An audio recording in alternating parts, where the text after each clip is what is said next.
Hey, Salvador Briggman here. Welcome back to the Crowdfunding Demystified YouTube channel. On this channel, we talk about Kickstarter, Indiegogo, and specifically how you can raise money from the crowd, how to do it effectively, how to do it in a step-by-step fashion. This has been my passion. This has been a labor of love for me since 2012 when I really entered the industry. And today we're talking about rewards and perks, how to think about this, how to come up with some great ideas, and how to structure these for your campaign.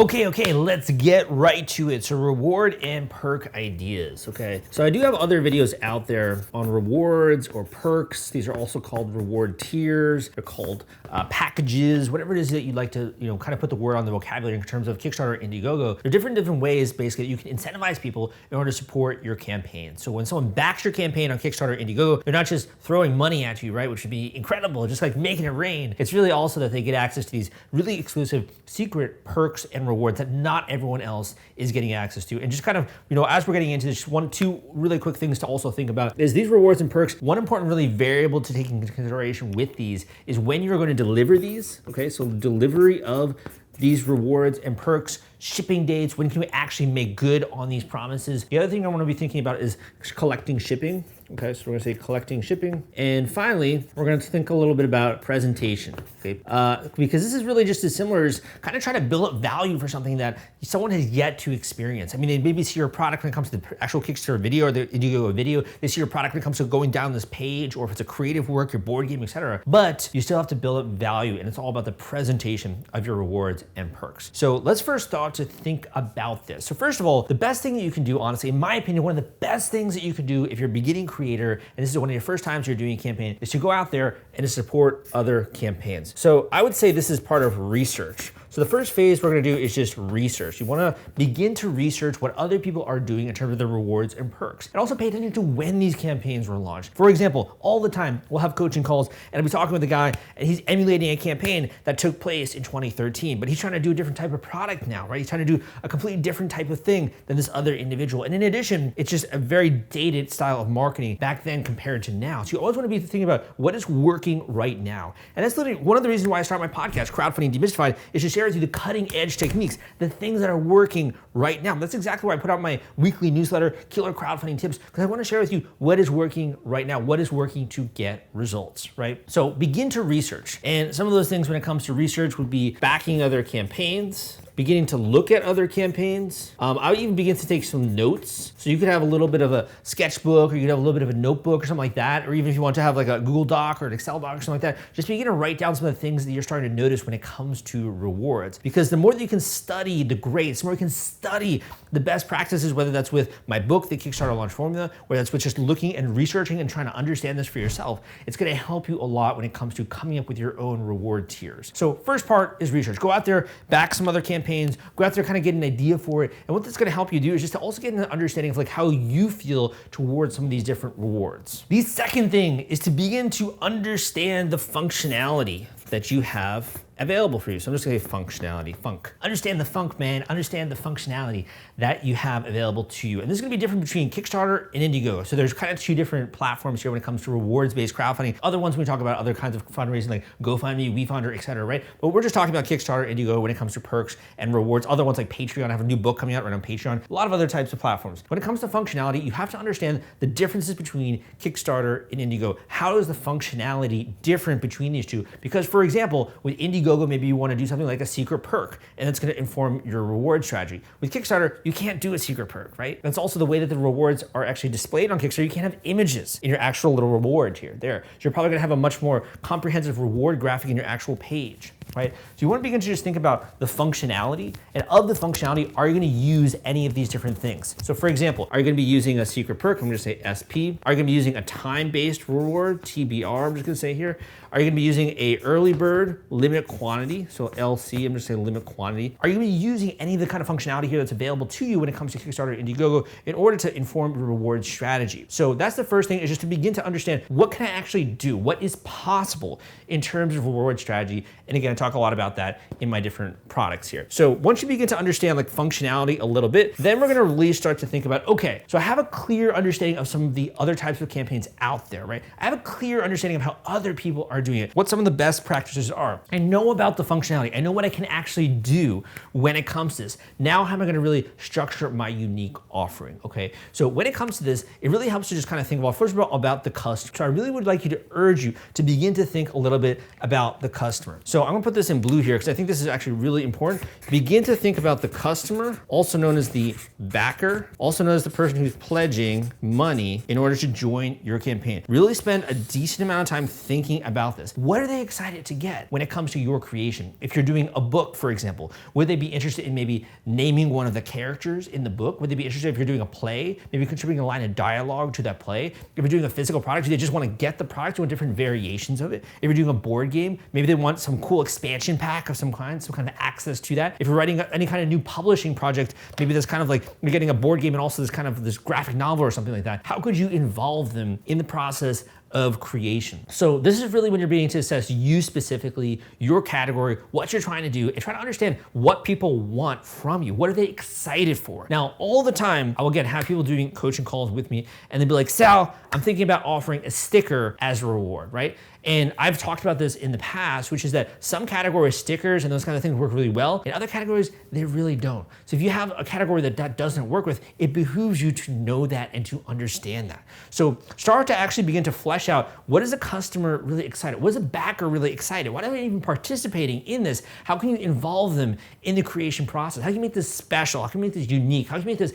exciting? Is it an early bird deal of some kind? Is it that they're gonna have their name engraved in the product somewhere or something like that, right? Think about how you can make this special, unique, exciting, a one-time offer that they're never gonna get and they're not gonna get anywhere else. Once you've started to think about the backer and the people that are pledging to your campaign, then I want you to really begin to use that and to inform that when it comes to putting together your initial packages. So this is when you're gonna do a brainstorm, okay? So you're gonna do a brainstorming process. I'm gonna say brainstorm here. And when it comes to the brainstorm, really kind of just allow yourself, your creativity to run wild, okay? So I like to do this actually, it's kind of strange, but I love to sit in one portion with my desk when I'm doing creative work, and I love to sit in a different location when I'm doing logical work. And I find that based on psychological studies, that's kind of different when it comes to types of work modalities that you're doing there. So I like to actually change where I'm sitting in order to have different kinds of mindsets. So that might work for you, that might not. You gotta be creative. You wanna engage the creative side of your brain. So just start to brainstorm, okay? We can get out a white page of paper, you can get out a notebook, whatever it is. Just start to write down a bunch of your different reward ideas, the perk ideas. Let your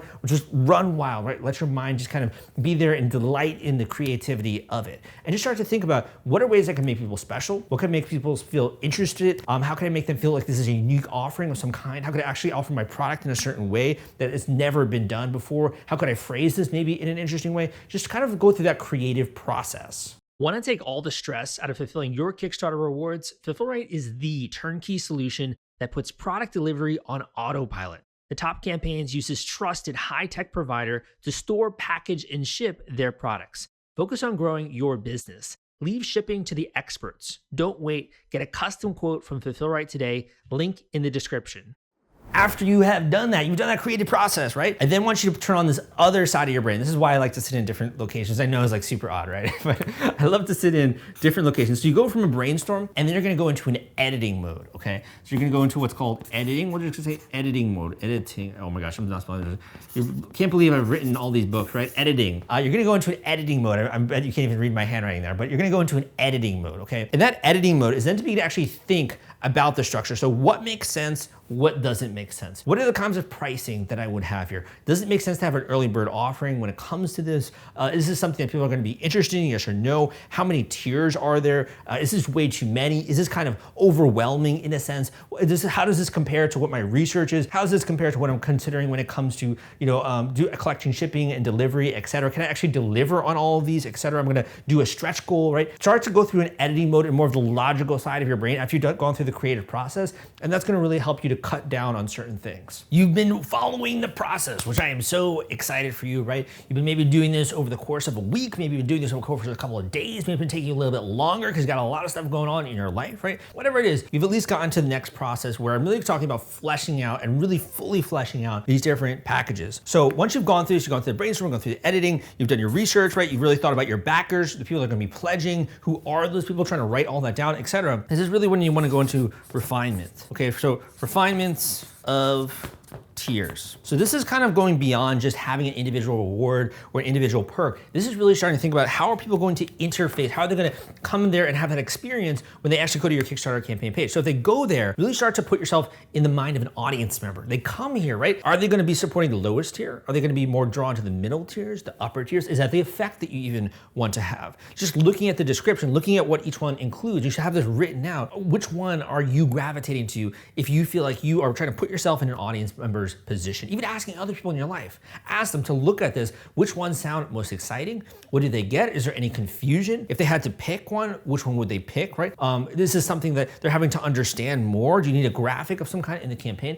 Really start to present this and go into a refinement process. And a lot of the times, coaching students will come to me, usually in the middle kind of two pieces here. They maybe have some ideas with the rewards, but they haven't really fully fleshed them out. We haven't really thought of them in terms of packages yet, or they aren't sure when it comes to like, okay, I got some good brainstorming, but I don't know how to cut this down. I don't know the editing and refinement aspect of this process, right? So if you feel like you're there, you can always book a one-on-one coaching call with me and we can talk about this. However, if you're kind of trying to do this all yourself, definitely Kickstarter Launch Formula is a great guide for this, kind of walking you through how to actually go about doing this. But in addition, when you're doing your refinement of your reward tiers, don't be shy about showing this to other people. And I know it's scary. It is so scary, right? Because we're having to actually get other people's opinions on things, and who knows if they're gonna bash you or not. Really kind of have a collective bird's eye view of this and just be willing to gather some feedback, okay? So you can send, for example, the preview page if you want to of your Kickstarter or your Indiegogo campaign to them. You could send out a survey if you wanted to. You could just ask them and you can sort of gather the results and file them away in that fashion.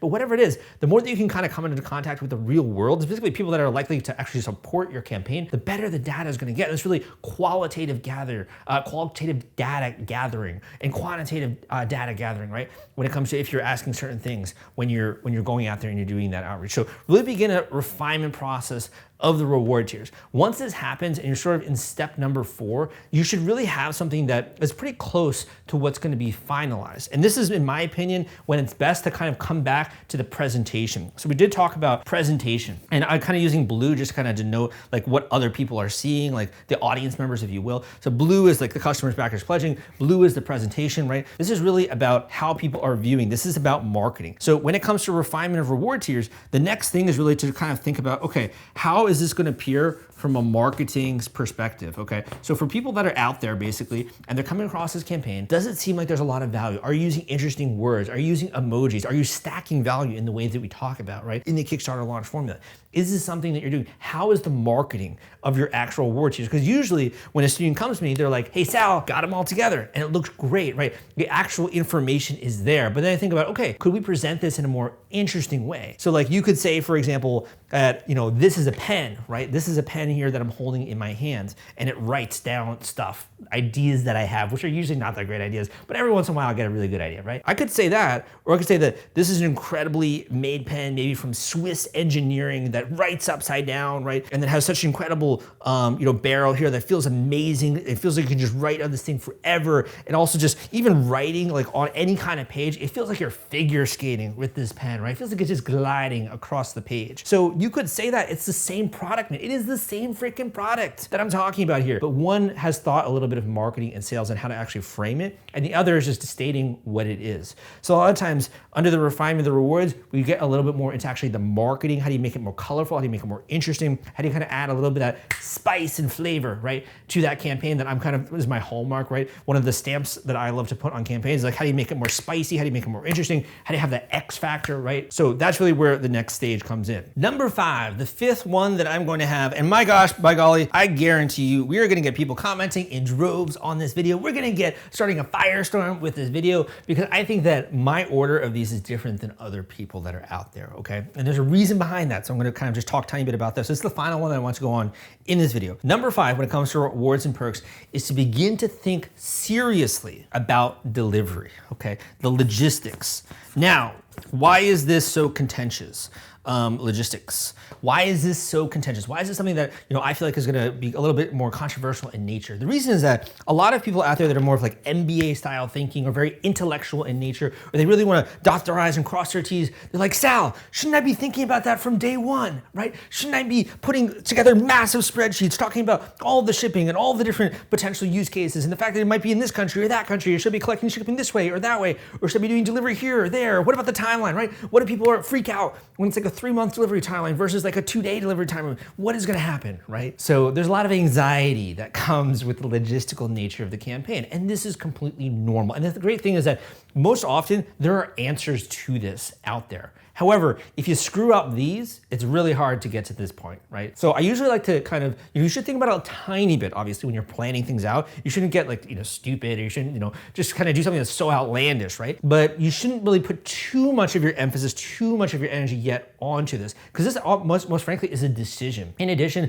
unless there's some kind of a global event, right, when it comes to like a shortage of particularly raw resources or something like that, it usually doesn't play into it as much. And usually I actually find that there is an analysis paralysis that happens if you start with the logistical nature of the rewards. And it kind of builds up a lot of anxiety, a lot of fear. And usually people actually just don't get to the next steps when they're overthinking this fact. Like, what happens if for some odd reason I end up delivering in 4 months versus 3 months? Are my backers gonna be outraged? Maybe I shouldn't even do a campaign, right? So my goal here is to get you freaking taking action. I want you to be motivated, man. I want you to be inspired. I want you to start taking action. And I promise you, you are an intelligent person. Literally most of the people that listen to my channel are very intelligent and very smart people, and they can figure out the logistical nature of this. That is not what's holding you back, man. It's all this other stuff, steps 1 through 4. So logistics, you should think about it a tiny bit when you're getting planning, but really don't dive into the full nature of it until you are ready, right? Until you're really at that point where like, this thing is gonna go, and I know that I have to now figure this out, so I'm gonna figure this out. So that doesn't necessarily mean that you shouldn't be talking with manufacturers and like doing all that kind of stuff. But when we're talking about like the hardcore focus issue,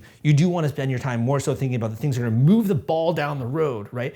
And then as you get that going, you get some more momentum with that, then you can head on to these other points. So I hope you enjoyed this video when it comes to rewards and perks, and kind of thinking about that in a little bit of a different way. Just some of the stuff that you need to know, some of the stuff you should be aware of, some of the ways of thinking about this, sort of a different mindset, if you will. And again, my name is Sal. So if you want to learn more about this, number 1, go and check out my book, The Kickstarter Launch Formula. Audible is doing a deal right now where you can actually get a free copy of the Kickstarter Launch Formula if you sign up for a free 30-day trial of Audible, which is pretty freaking awesome. And I have no idea how long they're gonna continue to do that deal, right? So you might be watching this in a year from now, and who knows if they're still doing that deal. So make sure you go and check that out if you're interested in a free copy of the Kickstarter Launch Formula. In addition, I got a great program out there where you can book a one-on-one coaching call with me, an intensive coaching call that includes homework and action items. If you really want to get my thoughts when it comes to your campaign, talk about what's right for you, your category, talk about functionality, maybe even bring some of that sizzle when it comes to your rewards, etc. And also plan out your campaign. How can I help you with this, etc. You can book a one-on-one coaching call with me down below.